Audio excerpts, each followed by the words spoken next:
The Conservancy would like to see Santa Cruz Island return to its natural state. That means the removal of wild pigs, sheep, and eventually cattle, all introduced to the island with the arrival of European ranchers. They don't belong on a nature preserve. They're causing incredible destruction on the island, basically ruining the natural system, the habitat for other plant species and animal species that are native and belong on the preserve. As an artist, it's not my job to take sides. It's my job to present both sides. What drew me to this restoration project was the controversy over removing the invasive species on the island.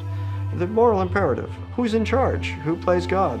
What animals are privileged and which ones need to be eliminated?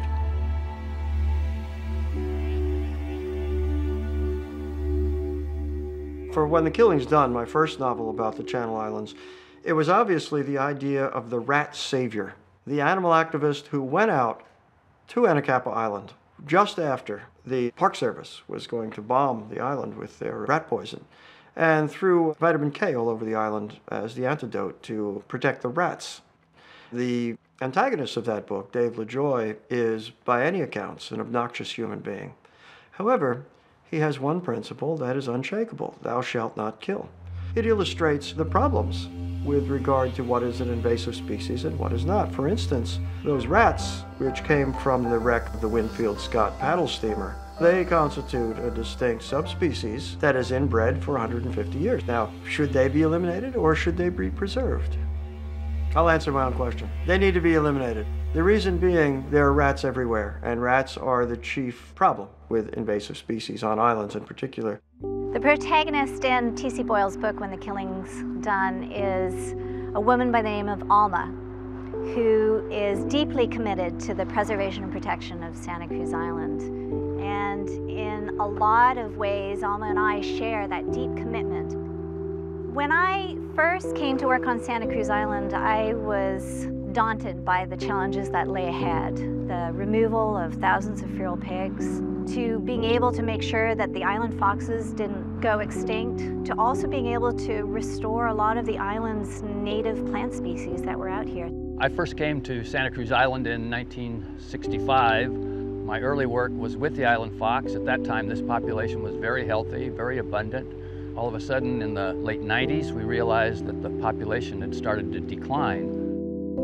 Bald eagles disappeared from the Channel Islands starting in about the late 1940s as DDT was produced in the U.S. It cycled into the marine environment and moved up the food chain, and it basically inhibited the ability of the birds to lay down adequate calcium on their eggs, and it caused reproductive failure in their populations because they would crush their eggs when they'd sit on them. And by the late 1950s, early 1960s, they were all gone from the Channel Islands. Feral pigs not only had a devastating impact on the ancient Chumash archaeological sites here on the island, but they also created widespread erosion and proliferated the growth of invasive weeds. They also enabled the establishment and colonization of another non-native species on Santa Cruz Island, and that was the golden eagle. Baby pigs, baby sheep were perfect prey for these eagles. These island foxes were literally the top dog. The foxes, because they're out in the daytime, they rely on plant fruits and insects a lot, so they don't have to constrain their activities to nighttime. These foxes never saw them coming, and the golden eagles picked them off like popcorn. Anytime you do ecological restoration, people take sides and they think you're picking good species over bad species.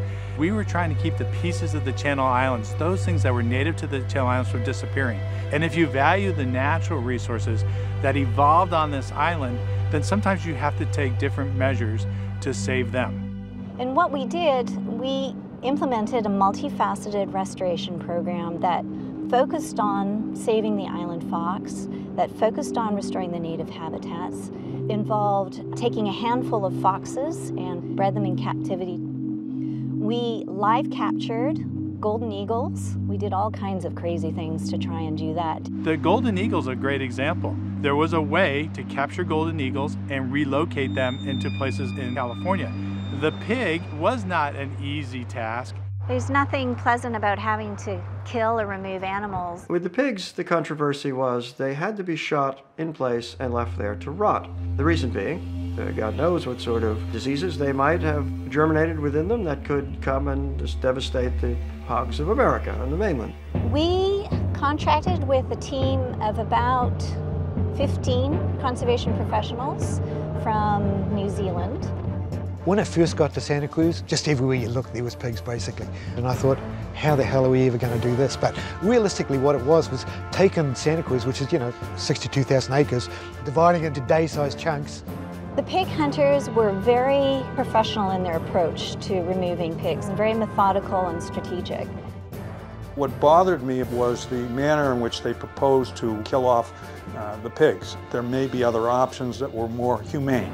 In terms of practicality of actually doing the pig eradication, it was actually extremely challenging. I think the only thing that made it work was us having a helicopter there. I think if you tried to do that on the ground, we'd still be there.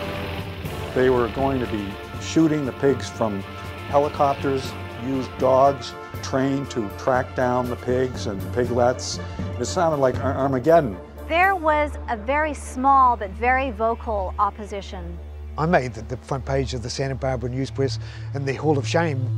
And that's when the government rose up to really protest against the protest. And we didn't like that, so we went to war.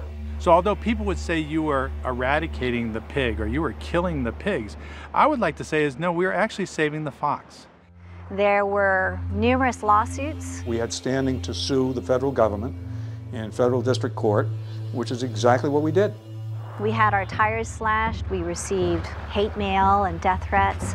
Getting that project done was really critical to a way bigger project, the restoration of Santa Cruz Island. They reacted much more quickly than anybody imagined they could.